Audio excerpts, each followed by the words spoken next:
Hello friends, welcome to my channel. आज हम CBSE class 10th के सेकंड बोर्ड एग्जामिनेशन और एलओसी यानी कि लिस्ट ऑफ कैंडिडेट के बारे में डिटेल में बात करेंगे। बहुत से स्टूडेंट्स को लग रहा है कि ये सिर्फ कंपार्टमेंट एग्जाम है, पर ऐसा नहीं है। ये एक नया सिस्टम है जो आपको अपने मार्क्स इंप्रूव करने का एक मौका देता है। चलिए हर एक टेक्निकल पॉइंट को डिटेल में समझते हैं। सबसे पहले बात करेंगे एलओसी फेज़ 1 और फेज़ 2 का पूरा खेल क्या है। सबसे पहले बात कर रहे हैं फेज़ 1 यानी कि इसकी डेडलाइन जो है वो 31 मार्च तक है। इस फेज़ में स्कूल को सिर्फ ये बताना है कि कितने स्टूडेंट एग्ज़ाम देने के लिए इंटरेस्टेड हैं। ठीक है, फेज़ 1 इसलिए ज़रूरी है ताकि बोर्ड को पता चल सके कि कितने सेंटर्स बनाने और कितने टीचर्स की ड्यूटी लगानी है। फेज़ 2 की बात की जाए जो कि रिजल्ट के बाद होने वाला है। जब आपका मेन रिजल्ट आ जाएगा यानी कि स्टूडेंट्स के मेन रिजल्ट आने के बाद में तब आपको 5 दिन का समय मिलेगा फाइनल कंफर्मेशन देने के लिए। ठीक है, अब आपको एक इंपॉर्टेंट बात बता दूं, अगर आपने फेज़ 1 में अपना नाम दे दिया है पर रिजल्ट देखकर लग रहा है कि मार्क्स अच्छे हैं और एग्ज़ाम नहीं देना चाहते तो आप फेज़ 2 में अपना नाम हटवा सकते हैं।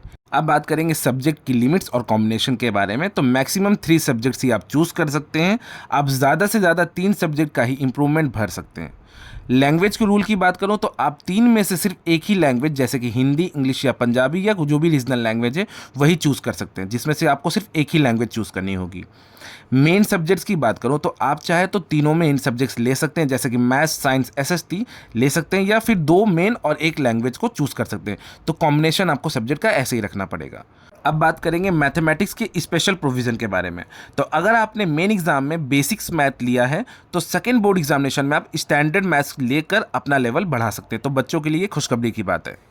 अब बात करेंगे फीस और पेमेंट के बारे में। तो हर सब्जेक्ट की फ़ीस 320 रुपये तय की गई, यानी कि पर सब्जेक्ट आपके 320 रुपये लगने वाले हैं। लेट फीस की अगर बात की जाए तो अगर आप रिजल्ट के 5वें दिन के बाद अप्लाई करते हैं तो बोर्ड ने 2 दिन का एक्स्ट्रा विंडो दिया है, पर उसमें लेट फीस लगेगी। अब बात कर लेते हैं फ़ीस कब देनी है। तो फीस सिर्फ फेज़ 2 में सबमिट करनी होती है, यानी कि रिजल्ट के बाद में।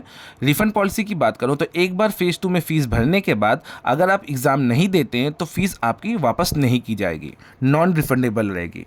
अब बात कर लेते हैं मार्कशीट और एग्ज़ाम सेंटर की रियलिटी के बारे में।